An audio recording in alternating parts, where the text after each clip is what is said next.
Okay, good evening. So our tutorial for today is all about how to calculate basically UKC or under keel clearance. So first and foremost, UKC is the distance of the keel, alright, until the seabed. So this is the UKC. The primary purpose of UKC is to really avoid what we call grounding. No? So mabahura yung barko. So that is the primary objective of calculating UKC. So before we calculate, we need to know what are the terms related to calculation of UKC. So first is the ship's drag.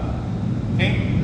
So what is the ship's drag? So the ship's drag is the distance between the water line. So for example, this is the water line and shaft. And this is the ship's keel, okay? And by ship's keel of the vessel. So that is the drag. No? So ito po yung pagsusog ng barko sa tubig. So ito po yung distansya niya, no? And of course, what you need, other information, is the charted depth. So charted depth is the depth of the water. Okay, so from the water line until the seabed, so that is the water depth. So the question is the keel from the seabed. So that is the UKC. So what we have here as an example, so the charted depth is you can find in the paper charts. Ayan po, yung mga puti dito, yan yung mga charted depth. No? Yung mga puting number dyan. So for example, what we get is 19.0. Ayan, 19.0. Tapos po, yung shift drag po ng barko is 8.0. So basically, you're going to subtract it, and at the same time, the answer will be 11.0.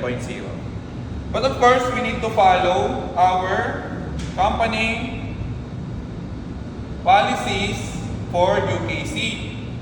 So we need to follow the SMS of our company. So this is the book where you can find all the policies of your vessels and company. And of course, UKC has a lot of underlying factors that we need to be considered. For example, shallow water effect, okay, and tides. No? So it's either high tide or low tide. So the tide is of course the rise and fall of the water. So that is the tide. So let us an example about the calculation incorporating the tides. So we have here some example. So for example, the charted depth of our water is 10 meters. Okay? And the height of tide was 11.2 meters.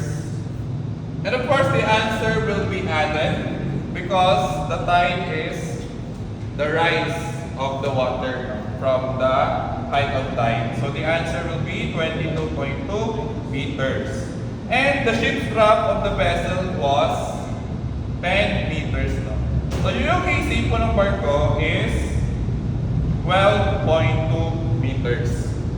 So this is of course sample calculation only. But on board the vessel, we have a lot of Excel formula where you can just input the details and at the same time you're going to get the UKC. So for the safety of our vessel, always consider the UKC of the vessel and of course the underlying factors such as shallow water effect, tides, current, and etc. So this is all for our tutorial. Thank you.